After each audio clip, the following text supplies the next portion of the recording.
Welcome into a new exciting episode of Just Another Podcast, hosted by yours truly, Just Another Chris. And boy, is this episode even lucky to exist.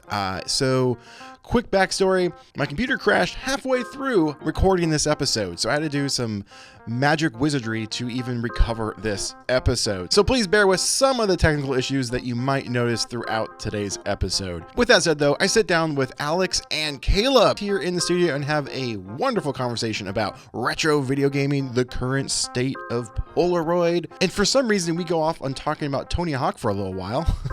We also talk about thrifting and how to find cool stuff. That's not a new topic on my channel. I've got extensive background in that. And we talk about where we find our stuff and where they like to find their goodies. And we talk about where the best places to even get Polaroid cameras and maybe to avoid retrospekt. I mean, this is a packed full episode. And there's even a little tease at the end of the episode. Ooh, it's a good one. Sit back and enjoy episode 7 of Just Another Podcast. Enjoy.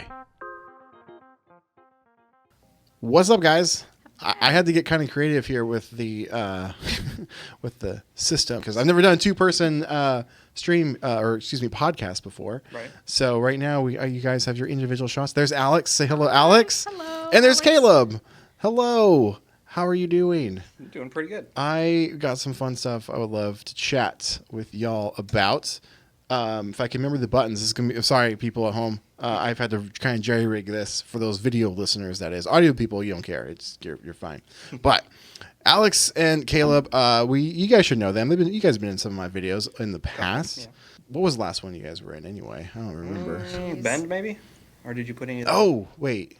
No, I don't maybe think so. Maybe the Portland sign trip, maybe? Oh, yes, that was the one. The title of that video was How to Shoot in Hot Weather. How to get pink pictures. How do you get pink pictures, which you did really good. Yeah, I did great. That. They're all nice and pink. So I think you also used some of the B-roll of my Walkman in one of your more recent videos. That is 100% true. Yeah. I didn't know if you'd see that. Well, we did. She's seen it. Well, by the way, if I die, you can have my Walkman. Oh, really? Yes, you can. Just don't kill me for it. Oh, okay. Well, that's good to know. So people don't. It's in my will. It's my my verbal or my video will. Willed to me. You heard it first. So why don't you tell the fine people what you paid for that, Alex? $1 for it and its headphones. The real one, that is. Yeah, the real one. The headphones, geez. To be fair, I didn't know what it was worth until I got home. I was like, this kind of looks like the one from the Guardians of the Galaxy. It was. Mm-hmm. It was a huge flea market. Mm-hmm. It was probably like 15 degrees outside.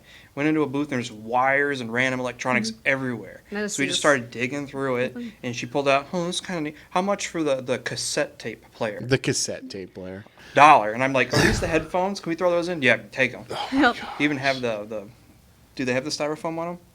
No, I had to replace that.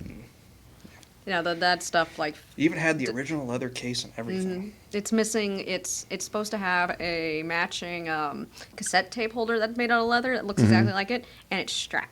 Which I had a chance to buy the strap, but I didn't do it. No, we should have done better. Oh, damn. Well, either way, it's $1. Yeah. And I'm jealous. I want one very much. Hopefully one day. So that's actually a great little segue because I wanted to talk to you guys about some of your thrifting stuff. I mean, that's kind of what you do. I had Dave on, Dave Knoptop YouTube channel. Shout out to you, buddy. A little bit about thrifting with him, but I'd love to know what's a little about your guys's. I know we've been on some adventures, but why don't you talk about the type of stuff you look for when you go out hunting for this stuff? So usually every Monday we do a little thrift circuit, and we start start at a pawn shop near our house. Yep. Then we kind of make our way through the Goodwills up to the big Goodwill in Portland. That's where we mostly find our Polaroid cameras. So many Polaroid cameras. We don't find a lot of stuff at Goodwills. But Goodwill is really good about hey, we're gonna bring you all this stuff for free so that you could sell it really cheap to somebody who might want it or need it. They're gonna take it and be like, this looks valuable. Let's put it on our online store for market value, and then we'll put our broken dishes and dirty clothes at. Yeah. But every once in a while, something will slip through the cracks, and you will never know unless you just keep trying. We thrift for mostly video game stuff. Okay. So we go every Monday. Most of the time, we don't find anything, but we find stuff often enough to kind of keep our enthusiasm going. Sure. I love going thrifting. I don't get to go very often. You're about the only ones I get to go anymore. I mean, I grew up doing thrifting with my mom. We'd buy stuff and sell it, and because my dad, he was he's retired a couple years ago, but he was a union he was in the union. He was a plumber. He was a journeyman plumber. He made good money, but when he worked, and so he was laid off a lot. And so my mom was like buying and stuff, and so I was helping her do that. And so Goodwill, Value Villages, we don't really have those around here anymore. We go there, garage sales, all sorts of crazy stuff. But nowadays, it's getting so hard to find anything because I think everyone's picked up on it. But yeah, I don't get to go very much anymore because my friend Jordan, I know I've shouted out him a few times during this podcast. Again, shout out to you, buddy. He hates going to thrift stores because it doesn't have what he wants. He likes to go to places that are like guaranteed to have the toy aisle.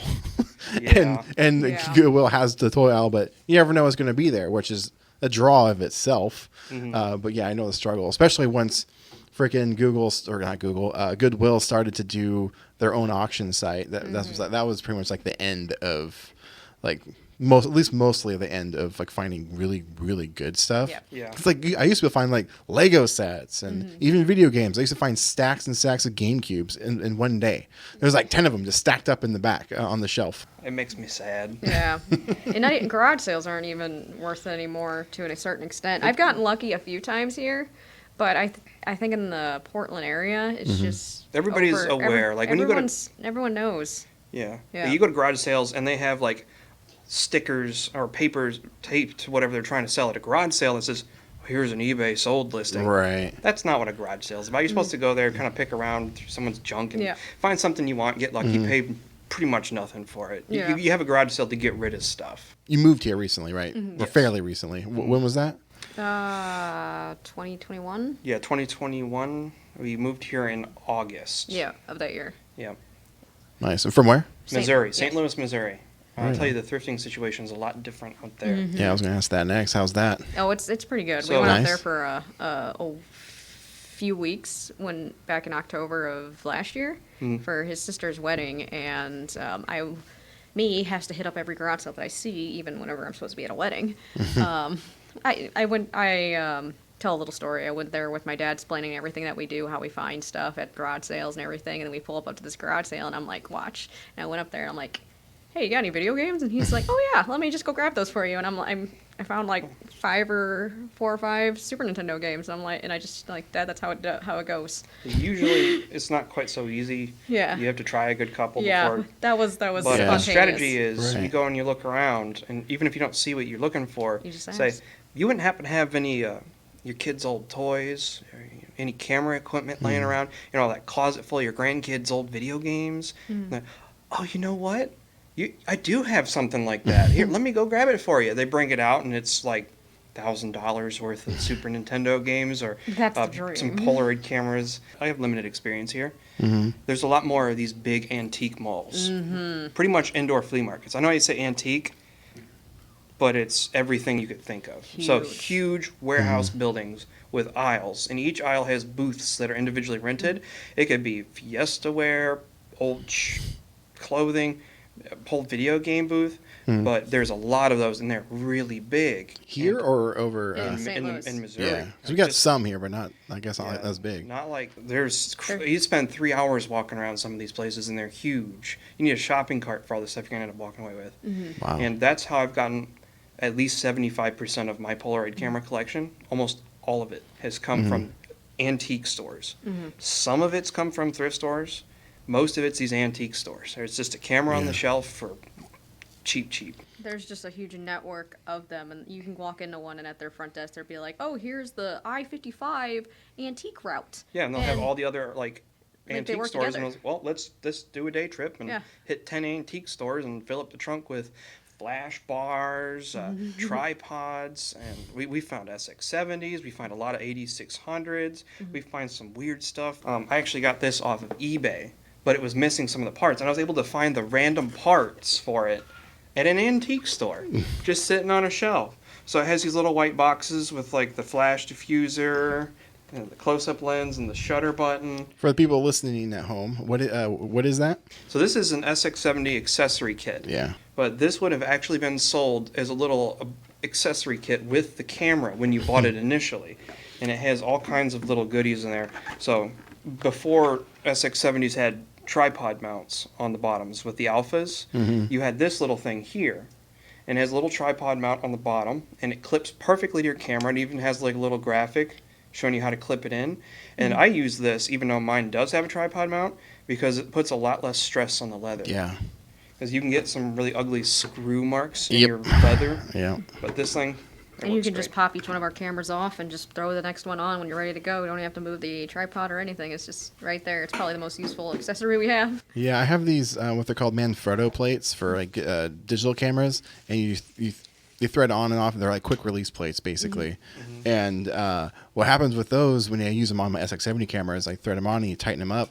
It digs into the leather a little bit. Yep. Yeah. Like my SLR 680, which I knew was going to happen anyway, but that thing was falling apart. That leather was trash on it, but it's definitely did not help it. You should see at the bottom of it is all tore up. So I clip it onto my 680 here, and not only does it clip on, but it's angled so that if you put it on a flat surface, the camera looks straight ahead. Yeah. Right now it's staring down at the table. So if I want to put something right in front of it and just try to take a picture, it doesn't work unless you try to put books or something under it. It's funny you bring that up because recently I was looking for a hack on how to do that, and all you need is a doorstop from a dollar store. Yeah. And I have one in my office I can show you, but it does exactly that. Yep. It looks like a doorstop. Exactly. But it's branded. But it's branded plastic. It's branded from vintage. It's vintage plastic. Right, but a lot of people just don't realize this because like I talked to like my friend Jordan, I'm like, hey, let's go check out some of these antique malls. He's just like, no, why would I want to go there? I'm like, no, it's not just antiques is what like the stigma with like furniture or Consignment shop. weird dolls and whatever. It's like, yes, they might have some of that stuff, but there's also old toys or old cameras or old other stuff. Or even new stuff is in there too. I mean, some of them. So like, it's a great place to go and find some stuff because a lot of times people don't realize you can go there to find some of these cool things. I've tried to get him to go to these things because if you've been, I'm sure you have, but you've been to the one. It's called Relics in Vancouver. Yeah, it used to be a lot bigger than that. I don't know if you remember its first location.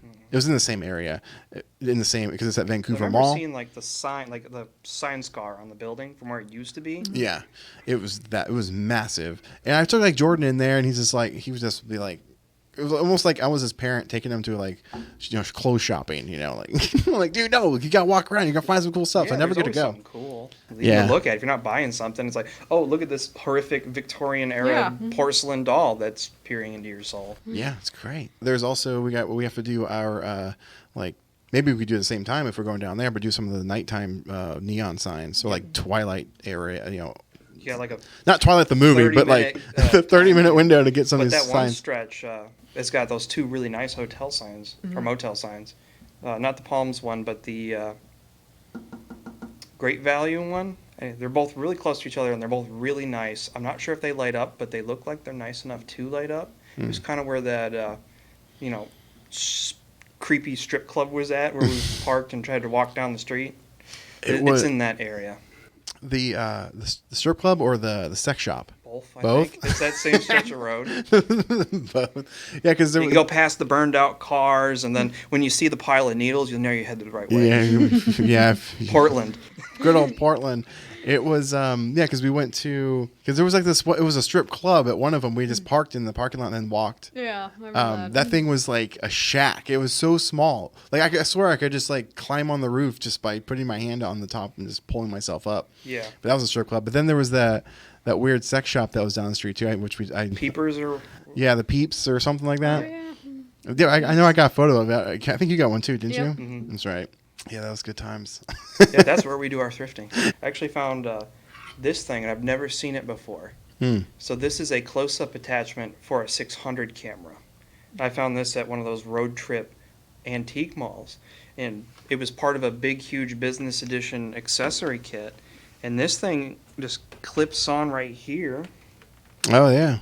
So he has a cool cam 600, and he has this attachment that clicks onto the front. So it's a close-up, you said? Yeah, and it's kind of neat. It has a magnified lens that stands out just a little bit ahead of it.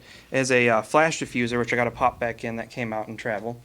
And it has this little bungee cable, because this is not an SLR. So if you want to get the perfect distance for what the magnification is set to, you just set it out to there. I know I'm close enough. Let it go. Take your picture. Yeah. Good to go. Yeah, it's literally like a rubber end on a string that you just pulled out. So so you have to pull it to its max, right? Yes, because that's Yeah. the minimum distance. Oh, as Alex just pulls it, right off. rips it right off the camera. I gotta ruin everything. Right. Yeah, I've never seen that before. That's really cool. So outside of Polaroid stuff, I think we briefly talked about it. You do video games as well. Now, correct me if I'm wrong, but man, I swear, pre-2020 COVID, I don't remember games being expensive. Yes.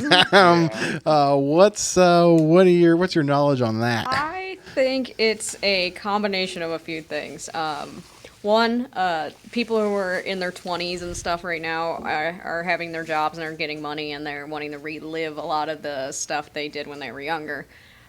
Say like the GameCube and the Game Boy Advance era type stuff. So they want to buy those things, and that's going to naturally skyrocket the price. Every console goes through that, like it was with the Super Nintendo a few years ago, and it was with the Atari before that.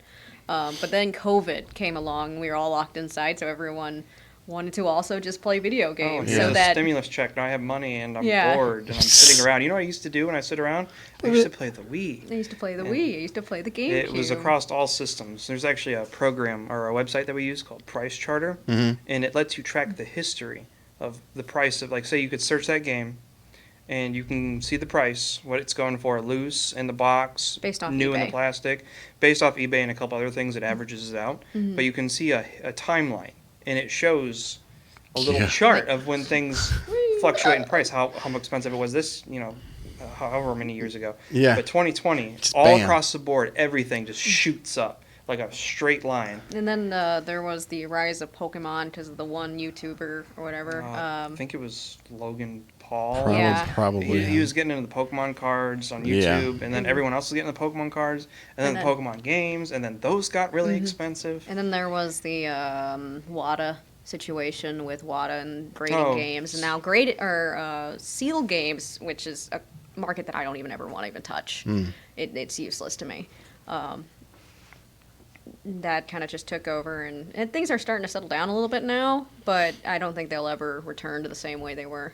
Wow. They're treating them like they're trying to do a new sports cards kind of trend. Yeah. Yeah. So, I have this Commodore 6, but that's a terrible example. Usually it's the Nintendo. Yeah, it's But Nintendo. if you can get something that's old, in good condition in the plastic still, Yeah. you send it off to this, there's a couple of them now, company, and they will grade it. And they'll put it in this acrylic sarcophagus. And it adds a huge amount of value. Yeah. There was this, the big thing that started it was this Mario 64 that sold for over $1 million. Because it had a high grade, it was never opened, and it was preserved in this box. And people are like, well, there's no other copies that are this nice, and when will we ever see another one? I've got to have it. And there's more to it than that I'm not going to really get into because Market that's a huge manipulation. rabbit hole. Sure. But it's another thing that added to the value of games. So now people are hearing about $1 million Mario, and they're like, well, I've got Mario in my closet. Is Right. that worth money? So you can't just go to the garage sale and find the game because the game's on eBay now for probably more than it really should be. All right. I mean, I ran into that problem when I had my store. I constantly have to tell people, I'm like, because similar thing. So there's like grading isn't anything new. It's mostly known for originally for like coins. You mint Yep. your coins or whatever or currencies. But then comic books started doing it, and then action figures started doing it, and then video games came along. But even well before COVID, and I never got the whole grading video games thing. Action figures, comic books. Sure, okay. I mean, at that point, your comic book is just a poster. At that point, whatever. Action figures, I think, is the only ones in certain ones, I would say. Let's say vintage Star Wars action figures in the package. Okay, that's cool. That makes sense to me because you can still see the figure. It's not going to get damaged. It has a grade on there. And then you can still enjoy it as it is because you're going to probably put that figure in a case anyway. So at least you can still enjoy it. But just people that grade like in-box action figure, like, vehicles like from Star Wars. I'm like, it's just a box. Video games is the same thing, Exactly. right? Yeah. At least that's my my take on it. But yes, grading things, it just goes crazy for price. Cards are another thing, like Pokemon cards, baseball cards, and stuff. I mean, yeah, I think certain rare ones definitely. I think that's still for me personally. I even own a graded card from my childhood that I had sent in during COVID because I was actually getting ready to flip that baby. I was gonna make some money because it was a first edition Machop. It was still in its little packaging or the sleeve, the sealed cellophane because it was one of the promos or whatever. Not the promos, the booster pack. Starter kit, that's what it was, the starter ones. But anyway, it's from when I was a kid. I sent it in because it was going for like $4,000 graded for like, I can't remember what's their scale. Oh, it's out of 10, so like an 8 or above. Like it was going for that much. Oh yeah. And then I sent it in. By the time I got it back, the market had been so saturated that fast, and so it was only worth like maybe $400 or $500.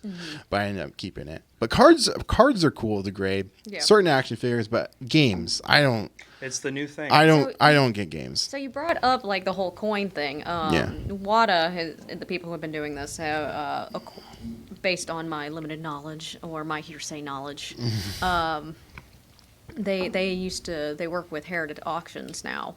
Okay. People who are auctioning off this stuff. They were in coins to begin with back in the 80s when that bubble popped. So Heritage Auction. Are they out of Texas? I think so. Sure. So my friend Jason, which I just did the previous episode of the podcast, he bought the 19th known copy of Conan, first like the book, whatever. Oh yeah, I do remember that in your video. Yeah, from Heritage Auction, he dropped like almost $8,000 on the book. We put some money into things, but that's a lot. Yeah. That's a lot. Yeah. I mean, if it's worth it to you and you have the money to do it, that's your right. Yeah. Oh yeah, I never try to judge people for what they do. I just, like for instance, with grading video games, not for me. For you, hey, that's great. Go for it by all means. If you want to spend $8,000 on a book, hey, do you, as long as your bills are paid. I'm not going to judge you, but man, it's a book. I'm not into that. But some people look at what we do. Gold by chance? No, it's just the 19th like version or 19th book. No, yeah, it's just an extremely rare book. There's not very many known to even exist still, apparently, and so that's the whole thing. And but whatever. I mean, you collect as long as you're paying your bills. You're not going homeless like some people I've known in the past, and we've talked about on the podcast before. But not trying to judge anybody for their choices. Right. But going back a little bit to the grading of the video games, like, would you do it? No. I would open because if I buy something, I'm probably gonna play with it. Yeah. Like, I'm really bad about taking toys right out of the packaging. I make them, if you want to keep it, you're gonna buy another one just for that. So but we've gotten a couple rare games, and I couldn't imagine trying to get them sealed. One, because they're just so expensive. But if we found it out in the wild, I might try to sell it, because a personal copy I'd want to open and play it. But if it's like a $20,000 difference or something, I can't in good conscience take the plastic off of that. Yeah. Like we recently got a copy of Zelda Wind Waker for the Wii U that is sealed. I already have it, so we're gonna sell it. I'm gonna sell it. I'm not gonna get it graded or anything because that would defeat the purpose. But I'm gonna sell it as a new copy. But I'm not gonna get what they're someone else can do it. I was like, if you open it right in front of me, I don't care. Yeah. Play it. Oh, it deserves to be played. Exactly. Like that's kind of my philosophy on that sort of stuff too. Yeah. Especially for video games. Like it's just it's just a box at that point when you stick it in the thing, in like a plastic tomb almost. Yeah. Now, like going back to what I said before, kind of repeating myself, but if you can see it, you can still enjoy it. Start cutting a window into things. Right. Like an action figure has this cool art and has the figure. It's in its package. And it's going to be kind of like kept forever. And you can still, mostly touch it and flip it over and look at all aspects of it. Totally makes sense. Like, I mean, I've sent in a comic book before to get graded, but it was when I had my store and I was selling it. I wasn't keeping it. Right. And it immediately, like, just quadrupled the price once it was graded. It was a Daredevil #1 from like the late 60s, I think it was. But anyway, Daredevil #1, it was like I could probably sell it for a few $100s at the time, but then I graded it, bam, $1,200 comic book. It adds a lot. But that was then. I can't imagine what it's worth now. For instance, for like action figures grading, the cost to have it done is based on what it's worth afterwards. Yep. Yes. Is that the same way for games? Yep. Okay, yeah, I've always wondered how games work because I know action figures that way. It's so freaking frustrating. Yeah, it's the same. It's probably the same people doing it, honestly. So AFA does action figures. Okay. There's another one too that came out a few years ago. I'm not sure which one I can't remember what that one's called now. CDC something. I can't remember. But then there's comic book one, which is I don't remember what they crap. I can't remember what those are called. It's been so many years since I've even needed to know that knowledge, so I don't remember. But action figures AFA and like, and then PSA is for cards. And I think they even started opening it up for Funko Pops actually. God. Was it PSA? Maybe it may have been AFA, but they it's just whatever the thing is worth is how much it's going to cost you to have it done. And I'm like, that is so stupid. I might be wrong about that because I think it's a flat fee to have it graded, regardless of however it comes out. Mm-hmm. But WADA is directly related to heritage, and if you sell it through there, which is the next step, whatever they sell it for, whatever value it's sold for, they take a chunk of that based on. But that's where they're getting in trouble is the whole how they're selling it and who they're selling it to. Because a lot of those big headline prices, I think, were them selling if it sells to for $1 million, their own owners and nobody's whatnot. buying it for $1 million. Yeah, it turns out that it's just like a bunch of people who are selling it, buying it back from themselves. Sure. And then, look, it sold for this much, so other ones must be doing it too. So you do it, guys. I want to see the actual transaction at that point. Because there's a YouTuber. I honestly, I don't know enough about it to really elaborate on the details. This is all just hearsay and surface knowledge. Yeah. So if it turns out that I'm totally wrong, there's people who cover this topic a lot better than I can. It's beaten to death by people who are far more qualified than me. Yeah. This is just what my understanding is. Nothing wrong with that. But yeah, I know with the action figure world it's that way because I sent in. I'm gonna get super nerdy. I was sending in a Power of the Force Last 17 Stormtrooper Luke Skywalker mint on card, and to be graded. And I had sent in another figure to be graded, and I got charged like $140 to have Luke graded, and then the other figure was like $50 to get graded. See, that's interesting. And I'm like, this is such bull crap. So what if you had something that was worth like a huge amount of money and you just didn't have the money to pay for that grading or that grading up front? That's they don't do that with the games, or at least not yet. To have my it was Machamp. The Pokemon card graded. It was $50 to have it graded, and then I got it back within a couple of weeks. They even personally called me on the phone because they were asking questions about how I wanted to have it graded.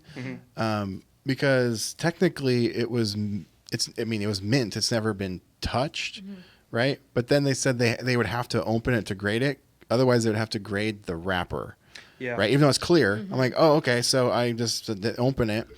And it came back a low number too, which I don't get it. But cards are really hard. I do understand cards a little bit because I used to collect Pokemon cards. They base it on like the wearing around the paper, so whiting. Yeah. That has to do with the grade. But, man, mine's so centering minimal. is a big one. You can open a brand new pack of cards, sure. but if your centering of your main picture for when that die came down and cut those cards was off, it doesn't matter. That's a production thing. Yeah, that's a what production do thing. With you or whoever had it before you. So you just have to get lucky, open a brand new pack of cards, and have just pray that it has that it's like perfect centering. Yeah, the perfect centering. That's it came back a 6.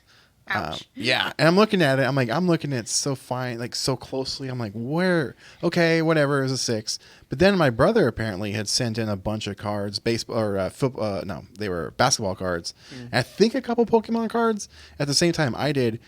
I think he just got them back like a couple of months ago. Yeah, and that was in 2020. He sent them. Yep. But I got mine back within the one card I sent within like a couple of weeks because now they're owned by somebody else now. But I sent them prior to that on the website. If you're not paying attention, I guess it's automatically would select this like expedited process. Yep. And it was, so I just thought, because I've never done it before, and I was like, oh, it's $50. All right, well, it's worth a couple $1,000s, I thought at the time, because that's what they were going for. And so I paid $50 to have it graded, and then got it back, and my brother was shocked. And he just got some cards back, and now they're not worth as much, obviously, because it's been like a couple of years since he's been waiting to get them back. But he only ended up paying, I think, $50, $60 for like 10 cards. I'm like, geez, that is weird, man. That's a racket right there. Wait 2 years to get them back, though. Yeah, I don't know what happened to my Pokemon cards. And not sure. Half of my cards. So I have the majority of the good cards. All the holographics and stuff. I have those. But like my base decks and like all that stuff, they were in this clear container, like a card container. Yeah. Don't know what happened to it. When I moved out, they were just gone. Sorry, Mom, if you're listening to this. I'm not accusing you, but also I know you would once in a while sneak in and take some stuff from us growing up. And I'm wondering if you took my Pokemon cards along with my Game Boy Pocket and my Game Boy case. Because I don't know where they went. I never got rid of nothing growing up. And so... but I still have my rares Pokemon cards, but not all of the rares because I had my base deck and some of them were in there. Like my Blastoise was in there. Oh, no. I think I had a Venusaur in there. I never got a Charizard as a kid, but I always told myself when I was a kid that it didn't matter how old I got. I could be 35 years old. I was going to buy myself a Charizard card at some point in my life, even if I wasn't into Pokemon.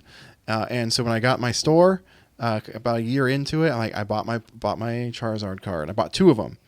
I paid $15 each for them. Yeah. They're not in they weren't in great condition, Right. but I got my Charizard card. I wonder what it's worth now, because honestly, even in this condition, it might be worth something. I'd check on a lot of those if you've got holographics of starters. Yeah, and it's base set too. It's not first edition, but it's the HP 120 or whatever it is, not the 150. I think they came out later. Yeah.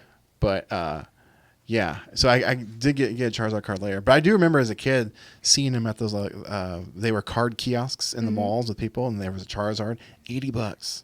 I remember thinking that was just an crazy amount of money. Seeing that on there, my mom, I'm not buying you an $80 Pokemon card. I'm like, $80, like trying to save up to get it. It was like my holy grail. I got most of my cards growing up from garage sales, and I remember buying a whole binder full of them. He had to have them like 25 cents a card. Back in the day, that was kind of stupid. Oh yeah. But I did, and there was a Charizard card in it. Nice. I had that all the way up until we moved out here. I had all of my cards in a tote with a binder inside of it. That were all my good cards were. Mine were the good ones that were in the binder for me. Exactly, and I told my parents, don't touch my Pokemon stuff, don't touch my video games. You can touch literally anything else, just can't touch those things. Yeah. And I had like a lid on top of it that was duct taped onto it that said, do not touch this, with a bunch of cussing too, because everyone in my family cusses like sailors. So I was like, don't touch my effing cards. And it was like written in Sharpie with duct tape around. I was like, don't touch them, because I've already had them touch them once. And I was like, no more. And then I sold them. Oh, I came this close to getting a Charizard card though, but I didn't know I was this close. One day I was we got a knock at our front door growing up when I was a kid, and there was this mom and this kid. This kid was like in tears, and this mom, this lady, was like, "Hi, is your mom or dad around? But we just want we weren't supposed to sell that Charizard card. We would love to get it back." And I'm just like, "What? There's no Charizard card here!" Like, because I legitimately had no idea. It turns out my mom was at a garage sale down the street, and there was Pokemon cards out there, and there was a Charizard for $5. And my mom bought it and was going to give it to me for either my birthday or Christmas or something like that. And then as this was happening, my mom comes up from behind me. I just see the Charizard card right next to my face and just go past. And I'm like, and then get handed back to this crying kid. And I'm like, no. That was the closest I ever got to seeing a Charizard card, because none of my friends ever had one. Nobody. I'm like, oh my gosh, I was this close to getting one. My mom had to give it back. Aww. That's sad. I would cry. Oh yeah, I was very upset. I remember going down, because my room was in a basement. I just remember going down there just pacing back and forth, like just like freaking out. Like, I almost got a Charizard If card. only you didn't answer the door, you would have I know. known. I'm like, if I would never known, if I just, because if my dad answered the door, he'd be like, what are you talking about? Just and close the door, and that would have been the end of it. Ugh. But I mean, I guess that kid got his card back, because he's probably telling that story. Hopefully, like, hey, I remember when my mom sold the card, but we got it back. Aww. Or it's like he just got rid of it and threw it in trash. Probably, who knows? What is your guys' main focus for game collecting? What's your favorite thing to collect on all that? I think I can answer it a little better for myself. I prefer handhelds. Yeah. Game Boy and Game Boy Advance were my things that I had growing up. Then it moved on to DS. It wasn't until the Switch that I really ever had a Nintendo home console. I had a Wii for like a year, but handhelds were always my thing. Yeah, me too. I always loved the handhelds. So I like to collect the weird and the crazy handhelds, which I have some. Do you want your box? Yes, I like my box. My box. For you video listeners, I guess we'll get a treat. Or Yeah. video watchers, I should say. So I have my Game Boy Light, which was not released over here. It I don't say I don't think I've released- even heard of a Game Boy Light. Yep, it was not released in America. It's a pocket, but it's backlit. Yep. What? Yeah, It came backlit. that way? Yeah. Like stock Yeah. from Nintendo? Well, they didn't give us another backlit game until the SP, like 7 years later. Wow, I never knew that. Yeah. That's wild. It's archaic, so it's kind of hard to see unless it's dark. Oh. But it makes a world of difference when you're like a Well, kid sure. playing in bed. Man, little stand I mean, for it. I remember the night rides home in the back seat of the car. Yep. Holding the Game Boy out the window, waiting for the street lights to light up just so I can catch Yeah. my Pokemon. Yeah, she is definitely into the handhelds, the Nintendo handhelds. Mm-hmm. I like everything else, Yeah. but I have kind of an affinity for Xbox and PlayStation 2. I like Wii. GameCube is a big focus for me right now, as well as Nintendo 64. So this one is called Go Hyper Grind. Go Hyper Grind. Yep. And that is a cartoon skateboarding game, kind of like Tony Hawk, but it's done by the people who made Ren and Stimpy. And this is I was saying I can see the cartoon like it has that style. this is a $400 game. And then this one right here is one of the rarest GameCube games that exists. As I drop it down. I was gonna say as you scratch up. This one is called Gotcha Force. And Gotcha Force. Yep, it's like a little toy mech fighter game, but the reason it's so hard to find is it had terrible marketing, and I'm pretty sure it was sold out of Costco It was Really? us. exclusively. Is this by Again, Atlas? don't quote me on that. No, that one's the I was thinking of. And what's that one worth? You said if it's the most Um, rarest. Probably around $600 to $700. Wow. Yeah, it's peaked at like 800 before. It kind of goes up and down. There's a couple more that I need, and I will have all the most expensive ones. Yeah. 'Cause I'm not trying to collect them all. I'm trying to collect the rare, the expensive, and the fun. Oof. So I'm not gonna get your sports games or anything like that, Yeah. but I will try to get all the expensive ones, and then all the fun ones like Mm-hmm. Zeldas and Mario Sunshines. That's That's kind of my focus, and she's got her Game Boy games over here. Yeah, I brought some of my more unique ones. I didn't want to just bring Pokemon, even though I have my box Pokemon right there. I was gonna say I see that. I don't have a boxed Pokemon. I have my original red and my original yellow games though when I was a kid. Yeah. But I don't have the boxes. I never had the box for the red one, but the yellow one I got brand new. The only time I got a brand new one. Since I kind Boxes of got, are worth more than games yeah, now. they are. I know. I kind of got lucky with all my boxes. I have quite about 10 games in their boxes at home. There's a seller or some guy who was selling them down in Portland, and he didn't have the games, and I had the games. And I messaged him like, "Hey, if I buy them all, will you cut down the price?" And he's like, "Yeah," and he's like $600, and I'm like, For just the boxes? "Yeah," but they were like $1,400 for all those boxes. What? So I was like, 'Cause yeah, the and they car- are in beautiful shape, and that's what got me. Is like if I can go there and I can feel them and just like see how nice they are, yeah, that's worth it to me. And they had all of their manuals and everything. So. I mean, I'm not necessarily shocked over that the boxes have value because I'm one of the early. I don't want to take credit for this, but I was working at like a Lego store and stuff, buying and selling things. They'd open up Lego box sets and sell like pieces out of them, and then throw away the boxes. But I would always keep the boxes. Mm-hmm. And then once that set would retire, usually within like year and a half or so, sometimes Lego would just stop making it. Mm-hmm. And then the set itself triples in price, pretty much just overnight. Well, bam! I got a box that's now worth $50. Yep. Never into the range of what you're describing, though. But man, I would be selling empty boxes easily per month. I was making probably maybe $500-600 on boxes, on the, like a lot of them. But man, that is pretty insane. Yeah, with Nintendo and their love of cardboard and then selling to children, a lot of boxes didn't really survive. Yeah. So the ones that did, and they're in nice shape, they held a pretty premium. Yeah, I have a couple boxes on the set from my childhood. Oh. Yeah, I see your Power Rangers and your Donkey Kong. Yeah, I've got a Power Rangers Super Nintendo game. I've got a Donkey Kong Country for Super Nintendo. I have Maximum Carnage on Super Nintendo, and I got that Sonic one from you, the Genesis one. Mm-hmm. But those are actually from my childhood. Like those are from like mine. Some of those, because I know you said your parents might have a couple more. But the sucky thing is, the ones that I do have, Like they have Zelda. What's that one called? The Link's Awakening. Yeah, Link's Awakening. The box, but that one's not in good shape. No, that was a Link to Game the Boy one. Past. Link to the Link to Past. the Past. That was the Game Boy one, the Link's Awakening, which I have that game in my office. Aw. But the box for the Super Nintendo game, that one, it's not in good shape. It's kind of But here's the crazier thing. Those are what was left over. We kept everything growing out. Boxes, didn't matter what. But I remember a time when we were cleaning out the attic and they were just bringing down all these boxes and we're just like, we don't need these anymore. And we're like, okay, so we threw away boxes after boxes of stuff. And I remember a huge box of Super Nintendo games. Like they had everything, the manuals, the insert pieces, like everything was like pristine and it just got chucked. Oh, that hurts. But these ones, I'm just like, whoa, where were these? They were in the back of our garage. They weren't up in the attic. And so they're like leftovers from that old regime of keeping every box. Yeah. And then recently, my mom and dad were cleaning out the attic again, and found some of my old Power Ranger toy boxes, like the original Megazords and stuff. And I have those now for my back, and they're in decent condition, which I'm surprised. Have you been down to the? I know I've mentioned it before. I don't know if you ever went over there. It's called the Collector's Mall.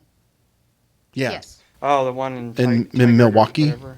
It's in Milwaukee, next to Yeah. things. Dusty Tiger or Rusty Tiger Collector's Yeah. Mall. Yeah. Next to Things from Another World, the comic book store. Oh, I don't know. Maybe not that because I don't remember Things from Another World. So you know Dark Horse Comics. You ever heard of Yeah. them? So their headquarters is in Milwaukee, and they own that whole street pretty much. But on one of the corners, there's a nickel arcade called Wonderland, and then down a little bit, there's Things from Another World, which Dark Horse owns.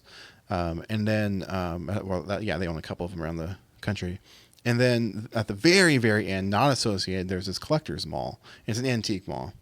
And they have quite the variety of stuff. I rarely find stuff in there, though, but it's a cool little spot to go in because they have like a little mini bar in the back for food and like snacks and ice Definitely cream and haven't stuff. been to that. I'm going to pull a tab up on that. I can look into that. Maybe Yeah. that sounds kind of fun. Yeah, it's in Milwaukee, Oregon.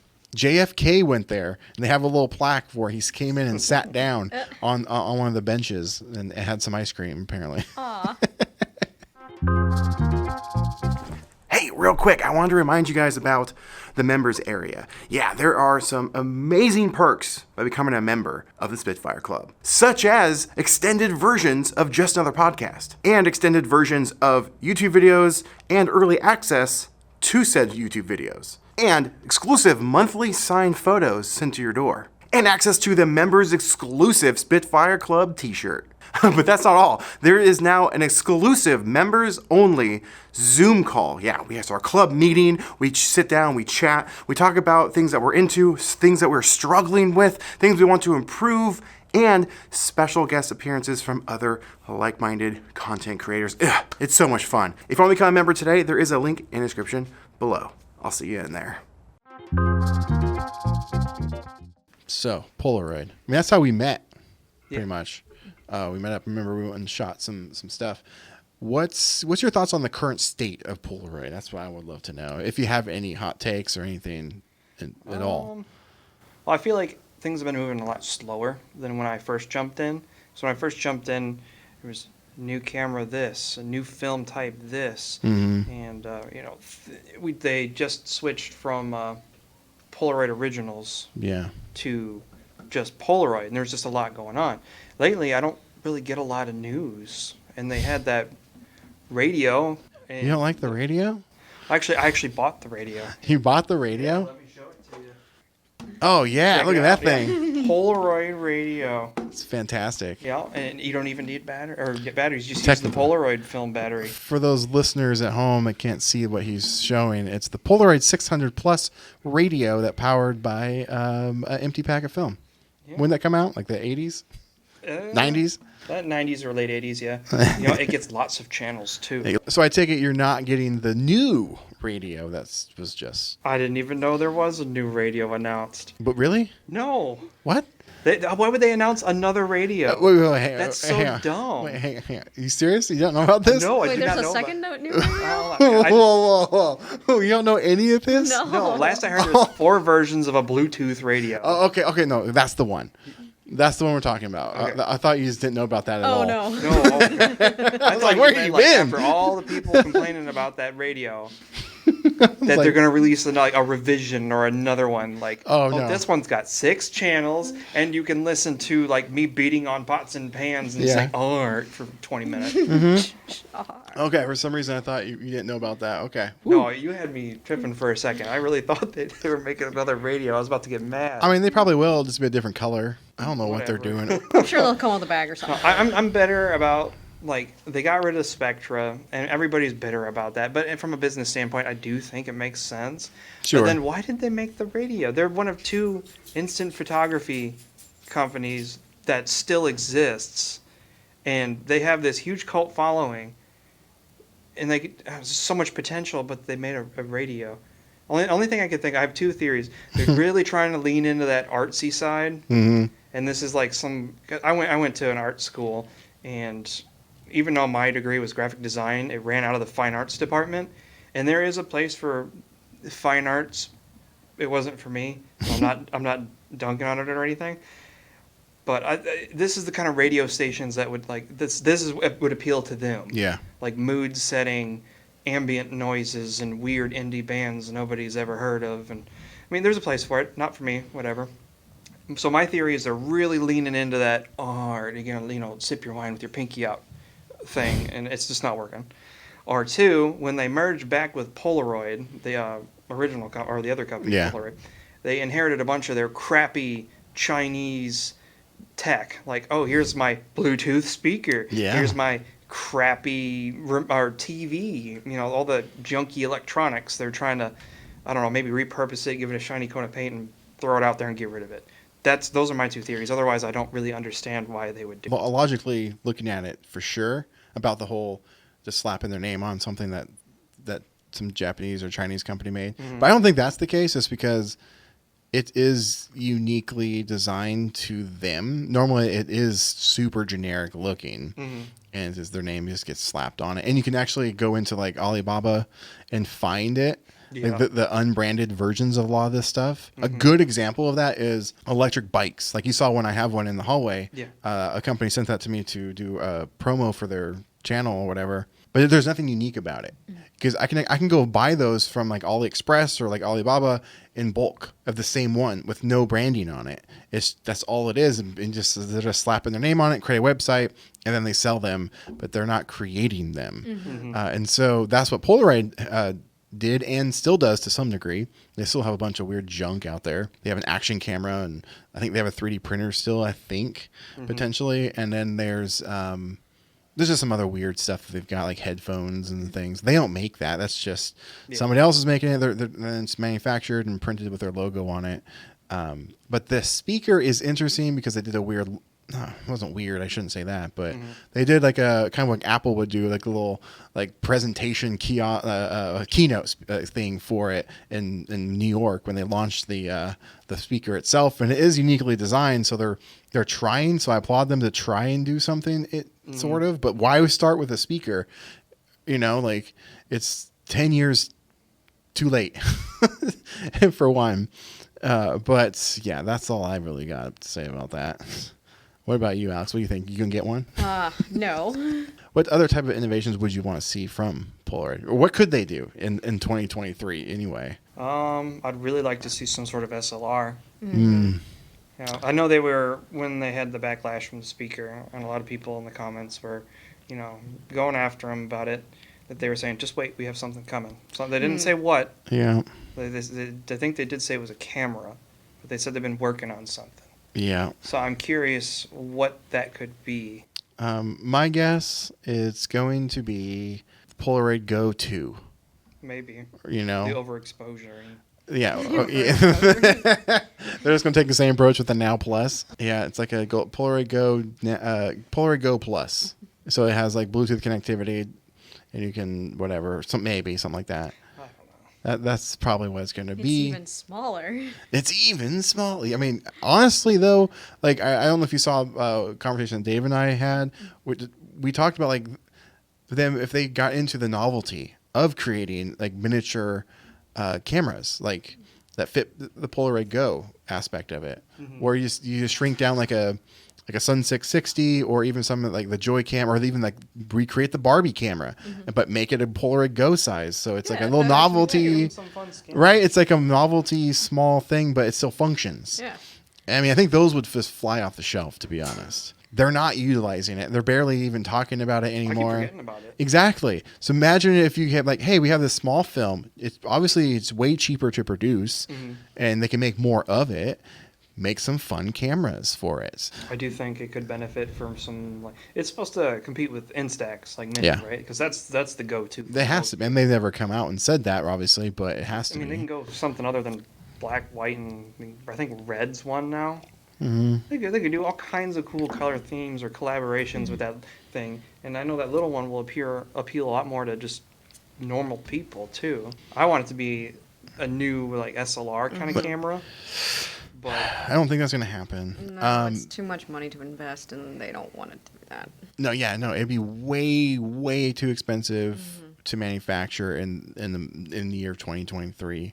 I just don't think there's enough people making. I mean, granted, there's Mint cameras doing it, but look at what they're charging, and it's not even an SLR camera. So yeah, but I mean, Polaroid would probably have a wider manufacturing ability and get the cost down a little bit more.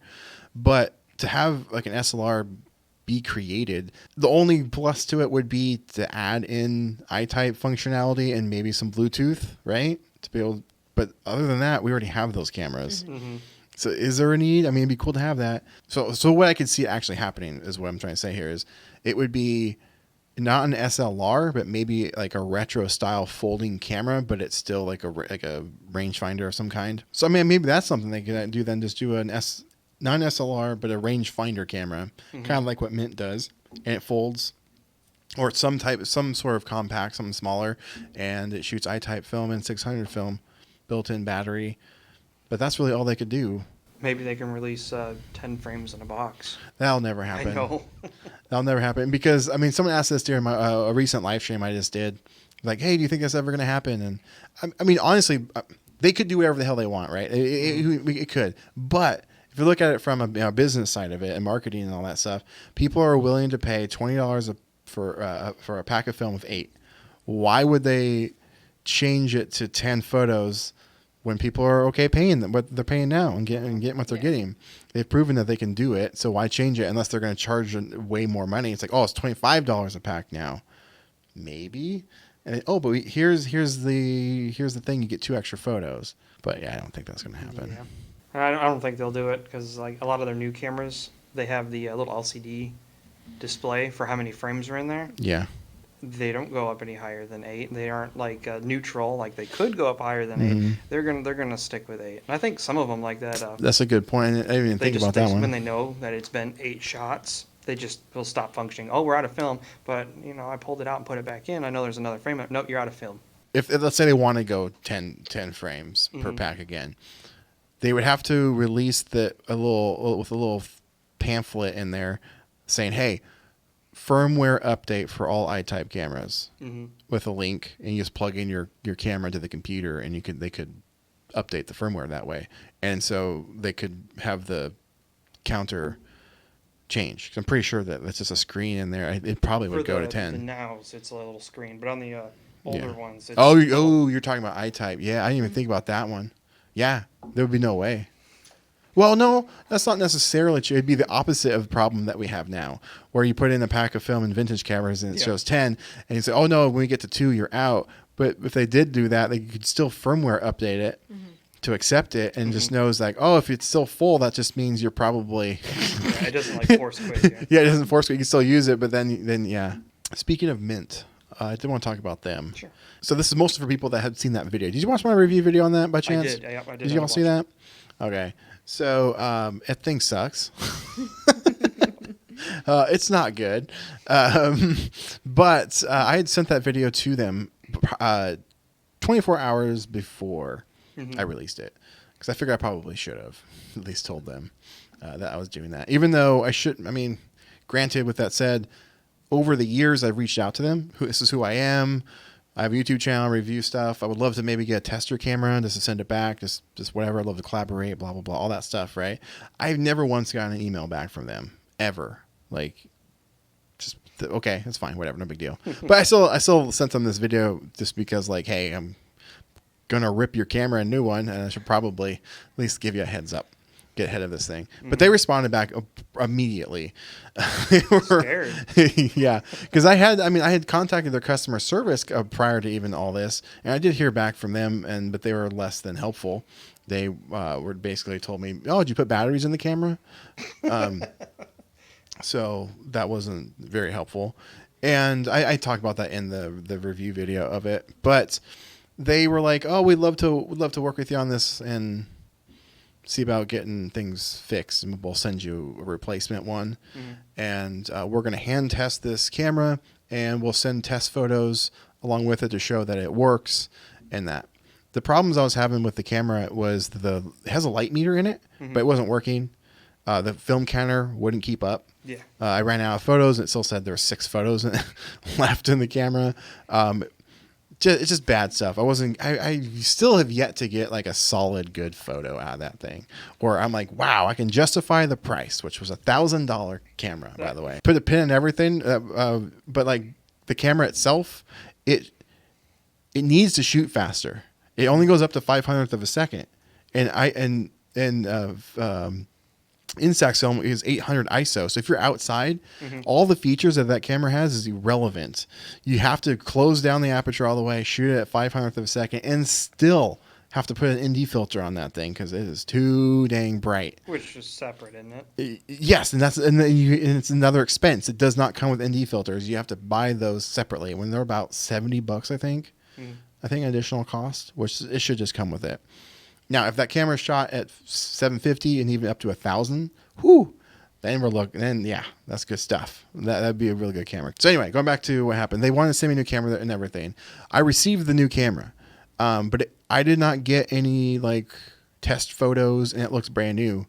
Like I don't know if they ever tested it. So I emailed them. I said I got this. Oh, and they'd sent me a pack of replacement film and a neck strap. As like a little extra, hey, how you do? And also worth noting, before they told me they were sending me a new camera or that I paid for. Didn't get a refund, it's still out of my own pocket. They were wanting to know if I was going to be doing a follow-up video ahead of time before they were committing to sending me a replacement camera. Got it back. It didn't look hand tested. There were no test photos in the box like they said they were going to do. I emailed them and told them that. They're like, oh, we must have forgot to put the photos in, but we did test it. But it still has the stickers on it. Like there's a seal over where the batteries go. Yeah. And that there's a sticker on it. It's not been peeled. Would they test it all and put a new sticker on?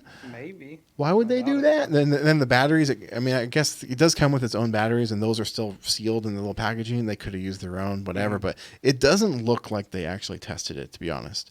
So, whatever. But I did get it, and I still need to do some testing with it to see if it's any better. But either way, I'm still probably going to sell it afterwards. It's not for me. Even in its working state, I don't think it's going to be for me. That's the quick update on the Mint camera. There is going to be a follow-up video once I fully test it. When I got my converted camera 600, it came with a frog tongue on it. But here's the controversy: do we even need them anymore?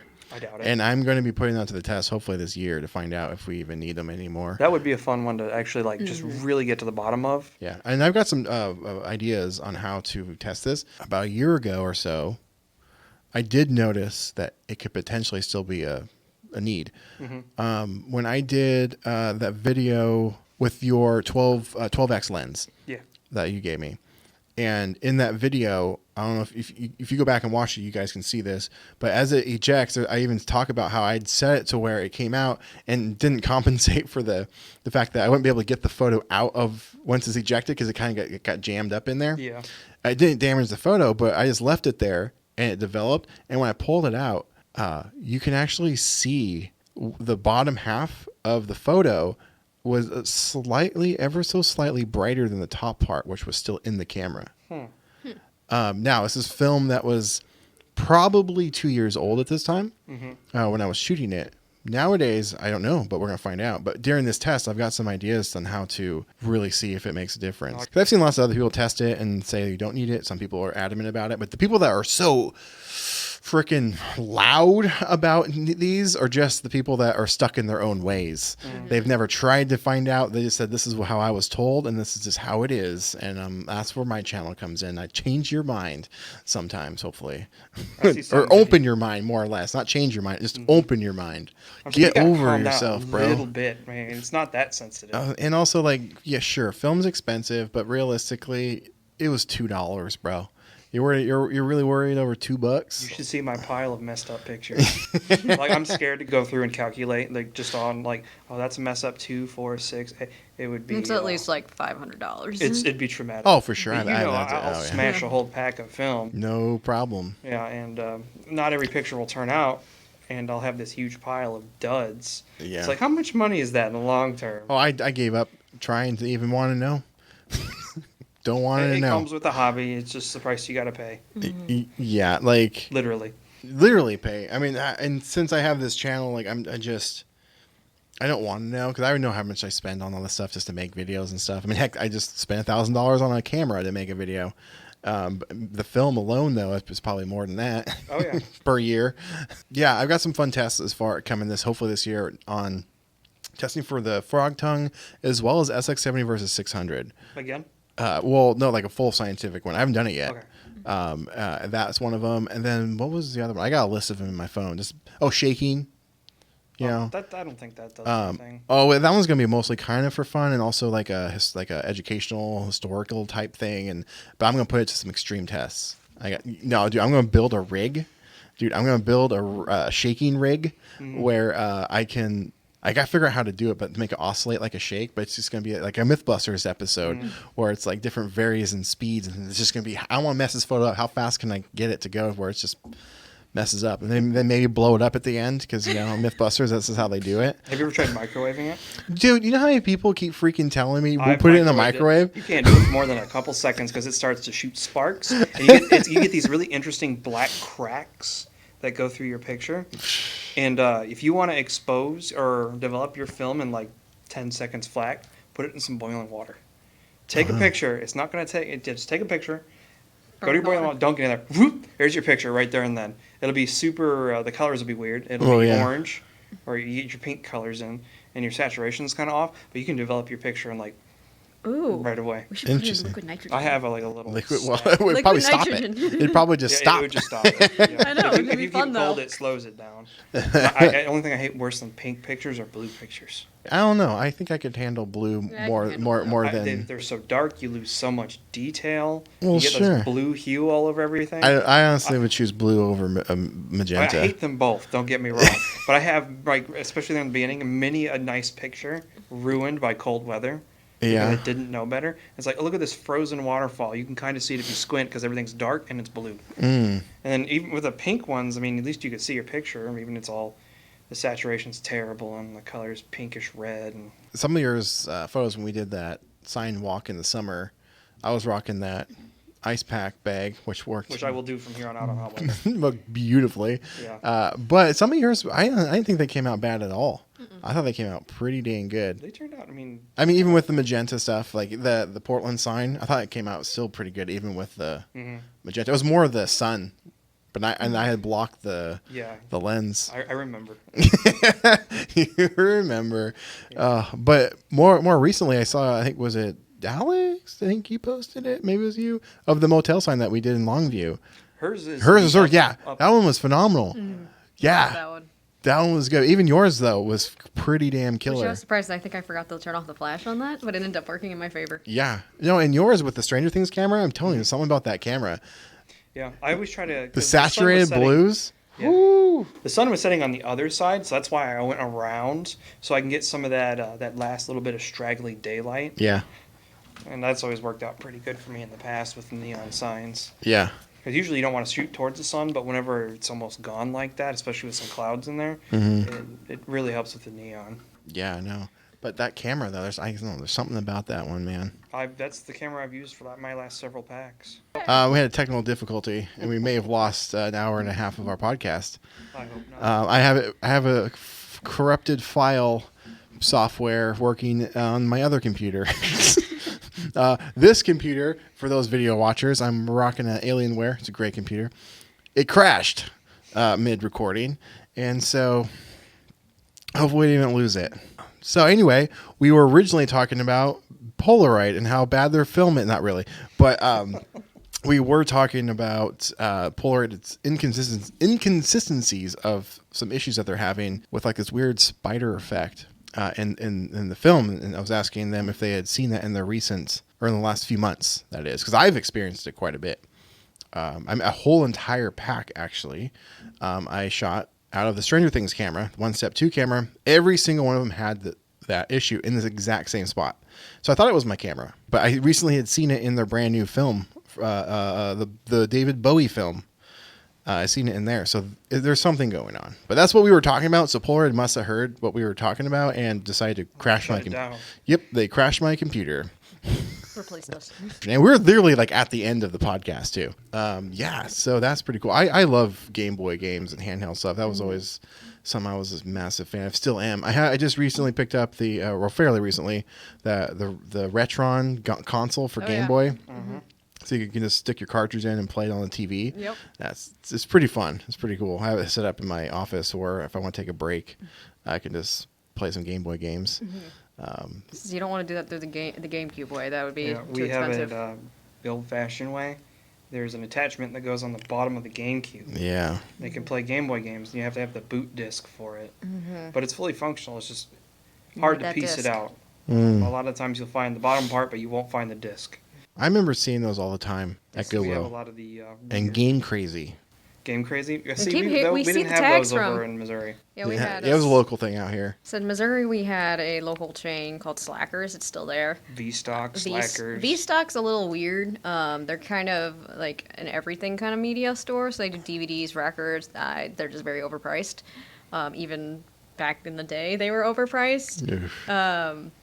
Slackers, you can kind of catch them sometimes, slipping up every once in a while. Slacking. Slacking on the slacks. And then there was GameStop, but we have a few local stores. If you have anyone listening in Missouri, go to Bodash or go to Trading Games. They're always really good people. Nice. Bodash is in an old bank right now, so they got a big old vault. Yeah, it's an old bank, and the inside has this massive, stereotypical Old West style vault door. Mm-hmm. And apparently they play Magic inside of it. Wow, that's awesome. Yeah, out here we had, I loved Game Crazy. The prices were super good, and they're always attached to Hollywood Video. Mm-hmm. So you could just walk back and forth and get your movies and go get your games. If you don't have the console, you could go rent the console like at Hollywood Video. Oh, man, those were the days.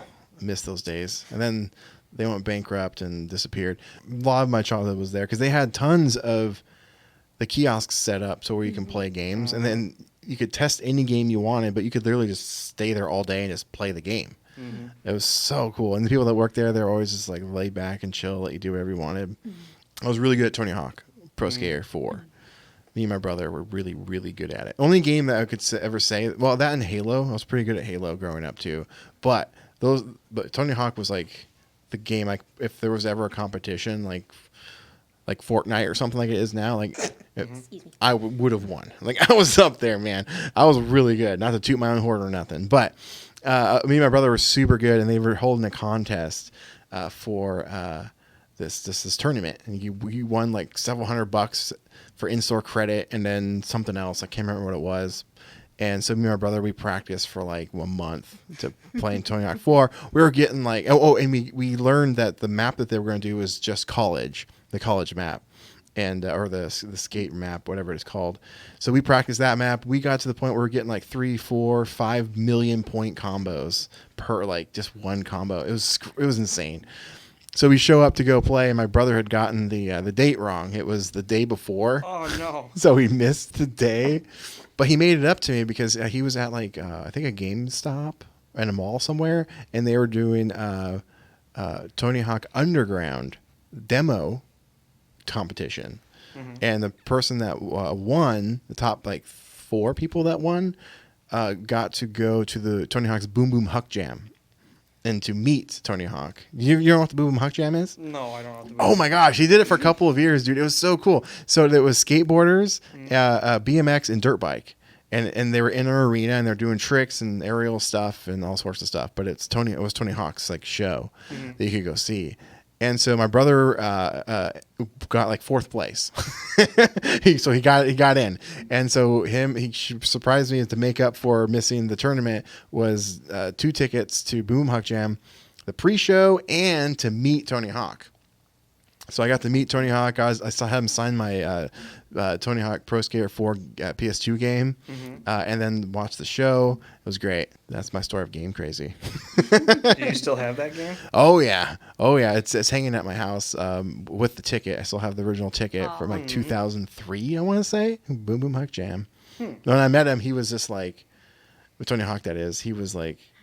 It's like he just woke up. His hair was all jacked up. It was like, hey guys, there was like 10 of us for this like meeting thing that we did and stuff. But yeah, I got to meet Tony Hawk back in the day. He was cool. I guess he was like whatever. He was like just like he didn't barely said a word to anybody, and then just signed some stuff and then I'm left. here by obligation. Let me just get through my day. Pretty much. Meanwhile, I have another autograph from him in the back. I have a skateboard. I don't know if you saw that. The skate deck back there. It's recently it was like a year ago actually. He broke his femur. Tony Hawk did. He like snapped his femur completely in half, and he healed up. And he, you know what he does? He goes around and yells out like, "Do a kickflip!" like on the streets to people. I don't know if you've ever seen him do that or not. I've seen a couple stunts like where he dresses up like an old man. Oh yeah, well, like he has a series where he's in his car, drives around, looks for skaters, and then yells out, "Do a kickflip!" And then if they successfully do it, he hands them a skateboard, a free deck. Anyway, then he gets celebrities involved to do it once in a while. Like Jack Black did one. He just drove around and gave out like Jack Black skate decks and stuff. And so someone challenged him to do a kickflip because it was injured and it was like a major thing. Anyway, I happened to randomly be scrolling on YouTube and just see this video that was posted like 2 minutes ago, and it was do a kickflip, Tony Hawk. I'm like, so I watched it. He eventually did it. It was like a huge, massive deal because literally the femurs, your main freaking bone in your leg, it just completely snapped. He had to like relearn to walk basically. Anyway, so he did a kickflip. He did it, and then just happened to catch it at the right time. He signed like 100 boards, not even. It might have been 50 boards or something like that. And then he signed them all. And then the board was an X-ray of his broken femur. No. And so he signed them and then sold them on the website. So I got one. Didn't know it was such a crazy fluke thing because now it's like a $600 board or something like that. But yeah, it's back there. Nice. Pretty cool. Those are my Tony Hawk stories. Shout out to you, Tony Hawk. Want to come on my podcast? Well, I need to get PS2. I don't have one anymore. And yeah, I can find you one. Yeah, I need to get one because I still have a ton of PS2 games. I just don't have any way to play them. That's because a lot of people don't care about Xbox, but I care about Xbox. I care about Xbox. All right, so this is a Togi. Okay. It is a From Software game, people who did Dark Souls, and they are kind of tricky to find and a little on the pricey side. It's a fantasy feudal era Japan, fight demons as a samurai kind of game. Okay. And this is its sequel, which is way harder to find. This one easily breaks $100 for an Xbox game that's unheard of. But the last game I have, you're not really supposed to have because it's illegal to own. Whoa. Yeah. It's illegal to sell. No, it's illegal to own. Is it illegal to own now? Should we even show this? You can still sell it though. I can blur it out. Guy game. Oh, I think I've heard of this. Yeah. Now this is purely a display piece because the gameplay is trash, but it's a trivia game with a Girls Gone Wild Florida Beach twist. Ooh. And the reason it's banned is because one of the girls lied about her age. Oh. Yeah. And it does have nudity, like straight nudity on it. So you cannot really have this game because reasons. Because reasons, but there it is. Yep. What's that worth? Not a ton. I'd say it's usually around $70. No. I mean, any Xbox game that breaks 50 It's good. impressive. Okay, wait, hang on. So that game, it's like it has cutscenes or something. Yeah. Okay. It's trivia. I was gonna say The better because you if do it's the like trivia, the nudity, more like rewards Xbox you. One, it's gonna be like so pixelated, can't even see anything. No, it's got straight nudity on it. Oh wow. When it comes to like the pricing between the PlayStation and Xbox tends to be on the cheaper side. Yeah, because But people brand loyalty. Everyone had PlayStation growing up. So if I've got the same game on PS2 and Xbox, it's Yeah. going to be $30 on Xbox and $80 on PS2. Same game. It might even run better on the Xbox and look better. Brand loyalty, PS2. Everyone had a PS2. Crazy. Honestly, I never would have thought like video games, especially like PS2, or like considered modern video games, right? I mean, eventually it'll be vintage at some point, but like ever going up in value like that. My friend and his book, that there's only like 19 of them known. He spent almost $8,000 for it. He's pretty private about pricing and not even talking about what he pays for stuff. He only said it because it was in the news, and the news reported on it and said how much he paid. They publicly said. But yeah, he has an extensive collection of interesting things. He has a human skull A lot of the. and a human hand. Where do you get them from? Like a. Portland has what's it called? The graveyard. Yeah, just outside. Just dug a hole and pulled it out. No, it's there's like this what do you call those? The not novelties, but they're called Like oddities. oddities. That's what it's called. Yeah, like an oddities shop down there, and he bought the skull. It was originally like a dental practice type thing, medical thing. And I believe the hand was a similar situation as that. But yeah, it's a full head with jaw and the cranium, but the cranium has been cut, so you can actually take off the top. And it's weird. It's weird. Shout out to you, Jason. I love you, buddy. I don't know if I'm pretty sure he still has it. But yeah, he's like, hey, you want to hold her? I'm like, you said her. Made it weird. That's weird, dude. He has a book owned by H.P. Lovecraft. That would be pretty cool. Yeah, like and it has like the book has like notes written in it and stuff from I'm like, wow, that's pretty cool. Yeah, he has some really interesting stuff. I want to sound like some uncultured peasant, but I like my books with pictures. Yeah, I'm with you too, 100%. He also ruins like on purpose comic books. He doesn't care about the value. He cares about it's a book to him. So what he does, it's kind of wild, but it's also kind of cool. Like he'll complete a comic book series. So he has like some of the original like old stuff that's probably worth a fortune now, but not anymore. He'll turn original comic books into trade books. So if you know what a trade book is, it's the whole it's all of them in one book, right? But he'll take the actual individual ones, get them custom leather bound, and have his like own. Have the whole story in it. Yeah, and so the originally, but like the cover's gone. I think I think the cover's still in there, but it's just like stacked in there. But it's all custom made into it matches his library. So it's like this is Wonder Woman. So it has like the gold like labeling and stuff on the side of the Wonder Woman series, blah blah blah. And the next thing like. But they're all original comics that he just destroys. This man needs a Kindle. I mean, no, it makes sense if that's what you're going for, though. Yeah. If you don't care about the value, then that's a really convenient way to have It's super convenient. But at that point, you could just go buy the trade book, though. It already exists. Yeah, I feel But he's taking the originals and adding its own binding and everything, making a book out of it. And I'm like, wow, because some of those are probably worth a pretty penny and individually. But yeah. I'm like, okay. So he has some really cool stuff. He also collects pieces of like artifacts from places that he goes. Like he tracked down the tree from Star Wars Return of the Jedi, the exact tree that the Spiker Scout ran into and like blew up. He found that tree, pulled a piece of bark off of it and put it in a custom vial. And he has it displayed. And then he has some water from like certain places he's been. And then there's like whiskey barrels from like pieces of whiskey barrel from like Jim Beam, like from the factory. He has like some tar from the what's it called, the tar pits and Library tar pits. Yep, stuff like that, and just in like little vials on his shelf. It's pretty cool. I can kind of get that. Yeah. I like to bring little things of like if I go somewhere cool, I bring like a little memento. Mine's usually Not like rocks. tracking down the redwood from Star Wars and Yeah. scraping bark off. That's a different level. Yeah, I'm pretty sure I went and featured a lot of those artifacts in his episode. It's actually on this channel. It's the lost episode of Toy Kings. It's on the Just on the Chris YouTube channel. I'll have to look that up because I wouldn't mind seeing some of that. Yeah, he shows his skull. You can see me being weirded out by it. He's like, hey, you want to hold her? I'm like, oh, Don't call it her. don't call her that. It's just weird. Why don't you just give it a name? No, I think she does have a name. I didn't need to know that. Henrietta or something like that. Like the actual person? Yeah.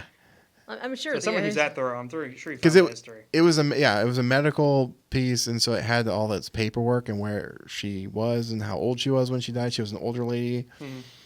I believe she was Japanese. I think I can't remember. I think he talks about it in that episode, but it's it's interesting. That was the episode with my cousin Jake, and Phil was also in it. I think Jake held it. Sorry. So on the Polaroid topic, do you have a favorite Polaroid camera in your collection that you use on a regular basis, or just your favorite in general? Probably this one. It has some problems. Sometimes when you shoot it with the flash, it locks up and the shutter stays open and ruins the shot. And it happens often enough where I can't use it reliably. So I'm thinking about getting it repaired, but that's a huge undertaking. The thing's already so expensive. I know a guy that won't charge you a lot. Dennis from Chromatic Parts. Shout out to you, buddy. This is a 680 though. He does those. He does 680s, 690s. He even does I-type cameras sometimes, replacing batteries and stuff. Okay. He does his modifications, but he does repairs. This is my one of a kind baby here. So to put it in perspective a little bit, my camera was a fluke incident where the mail kind of lost it, but I shipped it kind of during the holidays. Yeah, we had problems with their sweater. Yeah, he lives in the UK. However, somebody else sent him a camera. He sent the camera. Within 1 week, he already had it back in his hand, repaired, modified, the whole shebang. Mm-hmm. And he does phenomenal work. And his pricing is pretty dang killer for repairs, or it's just like a general refurbish. He's about half of what Retrospekt will charge you. But this one I had sent in and converted to 600 by Retrospekt, and it only took 2 tries. 2 tries. Yeah. Good old Retrospekt. Shout out to you. Not really, actually. They got some cool looking cameras though. No, yeah. That's the only reason I would buy from them is one of those cameras, like the custom cool ones like that. Yeah, but after that, I would not buy an SX70 camera from them. I wouldn't buy even their music stuff from them. None of it is way, way overpriced for what it is and what you're getting. Mm-hmm. Just kind of unfairly overpriced, to be honest. I would just do their custom DK cameras, oldies. and even then, just get the DK oldies. DK oldies. They are the DK oldies of the film world. I'm not paying $130 for the most basic 90s plastic-bodied 600 camera. I could take go my to chances. that Goodwill every other week and find 4 of them and pay $5 each. It's like we sell them, and we're like feel bad for what we sell them for. Yeah, like $30-$40, and you could go get it off Retrospekt if you want. Yeah, but I mean, we do test them, and I offer a replacement from one of the other ones that I got. If it ends up not working, I'm like, yeah, just bring it back to me. I'll give you another one. Glad there's options out there, but they're also playing the market like they're trying to monopolize it a little bit. And Those are the only ones who could make custom cameras like that. Yeah, they're officially. They were. Are they still officially authorized? Because I don't even think Polaroid sells refurbished cameras on their website anymore. No, they don't. So I don't even know if they are officially authorized because they were. Retrospekt was the official authorization for repairs and refurbished cameras. I don't know. I think that they have the go-ahead to make custom cameras. They can do whatever they want. Yeah. I don't know. They definitely don't refurbish them and sell them on Polaroid's site anymore.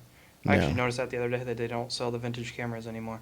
Yeah, and even then they were like quadruple what you should pay for a freaking SX70 camera. I remember when I found my Model 3 before I was decently knowledgeable about Polaroid. I thought I'd landed in a gold mine. It's a Model 3. This is look at Polaroid's website. This is a $400 SX70 camera. Jesus Christ! I just struck the mother lode. No. I got this crusty brown Model 3 SX70. At least you didn't pay that price for it. No, I think I paid like I think you paid like $15 for it. 20 bucks. Yeah, that's about what it's worth. I guess lastly, let's wrap it up. But I got one thing. It'd be cool. I want to drop it on Alex, putting her on the spot real quick. Pressure. No, that's not really pressure. We talked about it already in the past, but I kind of wanted to maybe talk about it here on the podcast a little bit. I've been teasing the idea or pondering the idea of doing a Just Another Chris animated episode? The answer is yes. Yes, she is pretty freaking phenomenal. I gotta say, she showed me some of her work. It's pretty amazing. You just can't see it anywhere else. Yeah, she was supposed to send it to me. She didn't even do that. Sorry.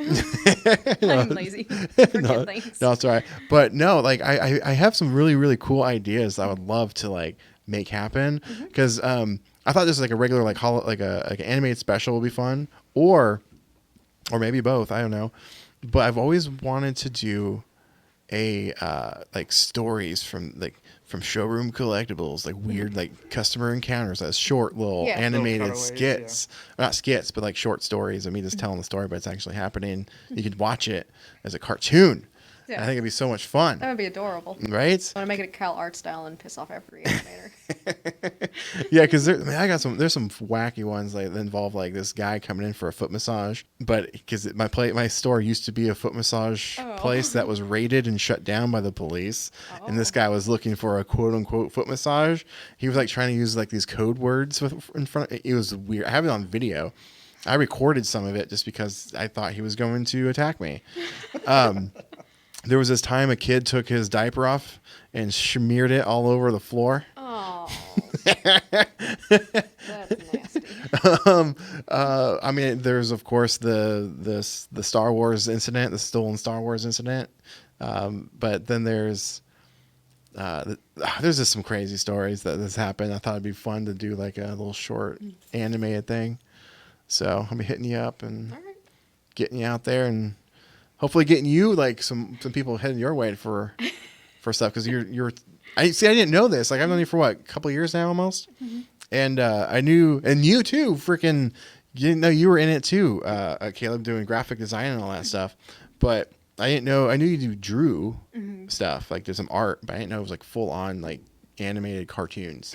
It's been a while, but yes. So I mean, I'm always looking for that, as well as getting the word out there for other talented individuals. So I know you don't do YouTube really at all, actually. I should put my stuff on there, but and I'm lazy. And I know you have an Instagram, but it's pretty much just dedicated to I need to draw video more. games and Polaroid stuff. Yeah, I know. I'm bad at this. I need like a person who just goes through my stuff and then just takes pictures for me and puts it up on Instagram. Yeah, there you Like go. an agent. Yeah, it's a lot of work. Trust me. I know it is. I mean, I live there. It's my job. Just like, For I just myself wanna and play others. video games. Yeah, that's I like just want to play Game Boys. I just want to fix them and play them. exactly. But yeah, no, that's just a quick little tease before we wrap it up, because I think it'd be really fun to work it up maybe this year. And I really appreciate taking time and sitting down and chatting. Hopefully, we didn't lose the main juice of the episode today. It'll be very awkward if not. No, I mean, I think what we just talked about here was fine. pretty cool.